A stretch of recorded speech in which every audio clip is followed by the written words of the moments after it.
আমার গায়ে যত দুঃখ সয়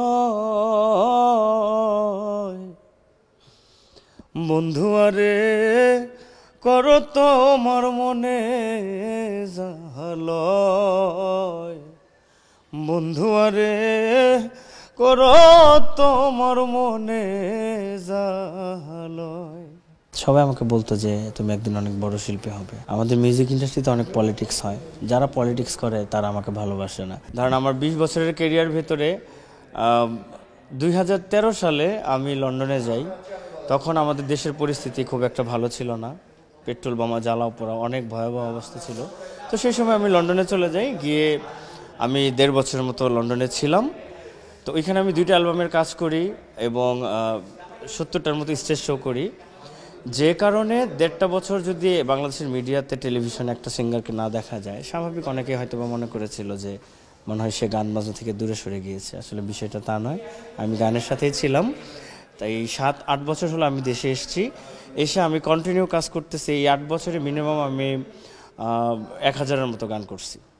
হ্যাঁ, এটা আমার নোলকবাবু ইউটিউব চ্যানেল আছে, আমার অফিসিয়াল ইউটিউব চ্যানেল আছে, এবং নোলকবাবু দিয়ে সার্চ দিলেই মানুষ, এখন সোশ্যাল মিডিয়ার যুগ, একটু ইউটিউবে সার্চ দিলে চলে আসে তার সব কিছু। তো আমি আছি, গানের সাথে আছি। আমি আসলে গান ওইভাবে প্রাতিষ্ঠানিকভাবে কারো কাছে শিখি নাই, কিন্তু আমার একজন গানের ওস্তাদ ছিল যিনি আমাকে বিভিন্ন অনুষ্ঠানে নিয়ে যেত, আমাকে অনুপ্রেরণা যোগাতো। তার নাম জাকিরুল ইসলাম খান টিপু। তো সেই আমরা বৃষ্টিতে ভিজে ভিজে আমার সেই বড় ভাই মানুষের কাছে SMS চাইতো। তো ওই ক্লোজ আপ ওয়ান হওয়ার আগে আমি বিভিন্ন স্টেজ প্রোগ্রাম করতাম। সবাই আমাকে বলতো যে তুমি একদিন অনেক বড় শিল্পী হবে। এলাকার বন্ধু বান্ধবের সাথে আড্ডা দিতাম, গান গাইতাম। এই তো ভালোবাসার জায়গাটা অনেক ভালো ছিল, এখনও অনেক ভালো আছে আলহামদুলিল্লাহ। আসলে 2-4 জন তো থাকবেই যারা একজনের পিছনে নেগেটিভ কথা বলবে। যারা আমাকে ভালোবাসে তারা আমাকে মন থেকেই ভালোবাসে। আর আমাদের মিউজিক ইন্ডাস্ট্রিতে অনেক পলিটিক্স হয়, যারা পলিটিক্স করে তারা আমাকে ভালোবাসে না। আর আমি কারো পলিটিক্সে ভয়ও পাই না, কারণ আমি আমার যোগ্যতা দিয়ে এখানে আসছি। আমাকে ভালোবাসে মানুষ, অনেক মানুষ ভালোবাসে। আমি যখন একটা প্রোগ্রামে যাই, হাজার হাজার মানুষ দেখার জন্য পাগলের মতো মানে দেখার জন্য, অটোগ্রাফ নেওয়ার জন্য আসে। আর আমার ভালোবাসাটার শুরুটাই হচ্ছে 2005 সাল ক্লোজ আপ ওয়ান থেকে। সেই ভালোবাসাটা সারা জীবনই থাকবে আমি মনে করি।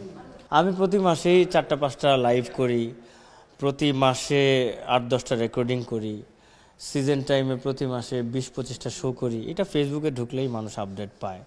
এটা হয়তো অনেকেই এখন টিভি দেখে না, তারা হয়তো বা মনে করে যে টেলিভিশনে ভাবে আগের মতো দেখা যায় না। এটা টোটালি ভুয়া কথা।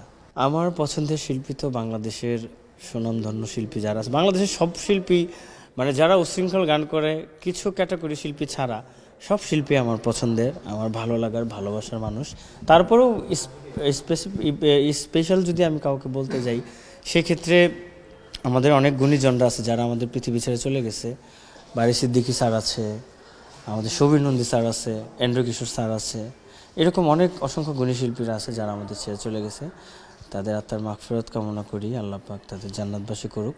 আর যারা জীবিত আছে আমাদের বাংলাদেশে অনেক সুনামধন্য, কুমার বিশ্বজিৎ স্যার, সৈয়দ আব্দুল হাদী স্যার, আর অনেকেই, সবার প্রতি অনেক অনেক দোয়া এবং অনেক অনেক ভালোবাসা।